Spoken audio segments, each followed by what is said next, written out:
Hi, my name is Jada Voellinger, and I am a junior at West Liberty University, and I work in Dr. Joseph Horzempa's research lab. So, for my project, I did the validation of the antimicrobial activity of the Nymphaea odorata extract. So, before we did this project, there was a library of nearly 4,000 different extracts of plants, marine life, and fungi from the National Center for Natural Product Research that were screened in order to identify compounds that exhibited antimicrobial activity. So from this screen, we found that the Nymphaea odorata extract, which is the fragrant water lily, significantly inhibited the growth of the Burkholderia sapacea, which is an opportunistic pathogen that is frequently associated with drug resistance. Um, the object of this project is to validate that antimicrobial activity that was found within the Nymphaea odorata extract and to isolate the different compounds that are responsible for this activity.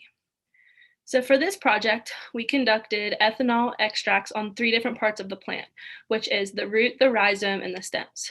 So the antimicrobial properties of these extracts will be determined using different drug-resistant bacteriums, including Abomanii, Staphylococcus aureus, Pseudomonas, and a few others. Um, Here we will utilize different laboratory techniques such as the disc diffusion assays, time to kill assays, as well as fluorescent live dead staining to test for the presence of antimicrobial compounds. So for an introduction and a little bit of background on this project and kind of the reason why it's important, antibiotic resistance is caused by a misuse and an overuse of antibiotics. And this problem can be mitigated by introducing new antimicrobial products. And the natural products that I will be using can be a viable option for reducing the impact of the overall antibiotic resistance that we are seeing.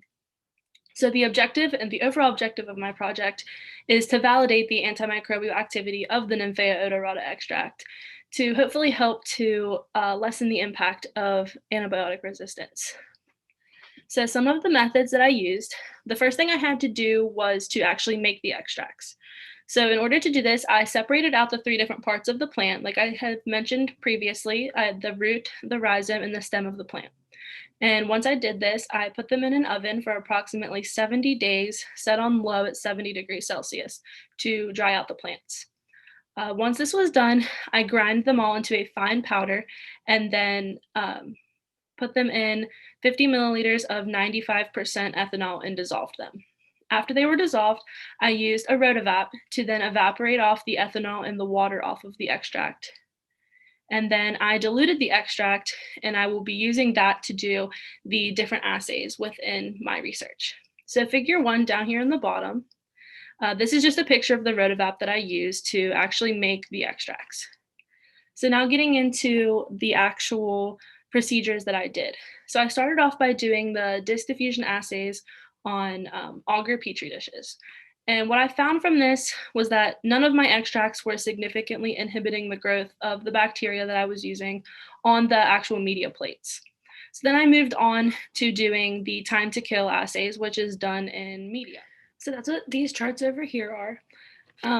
Just to break this down a little bit, this first chart is using Pseudomonas aeruginosa, and the second chart down here is with Staphylococcus aureus. So this top line up here would be the untreated. The orange line up here, this is the rhizome. This red is the root extract. This purplish colored one down here is the stem.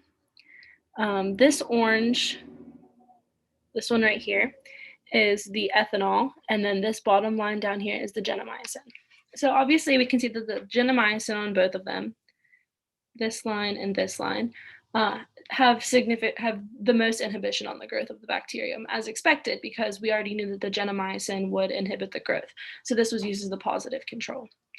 The untreated and the ethanol are very similar lines on both graphs, and this is also as expected, because since the extracts were made in ethanol, we wanted to ensure that the ethanol was not inhibiting the growth of the bacteria by itself. So the results from these charts show that.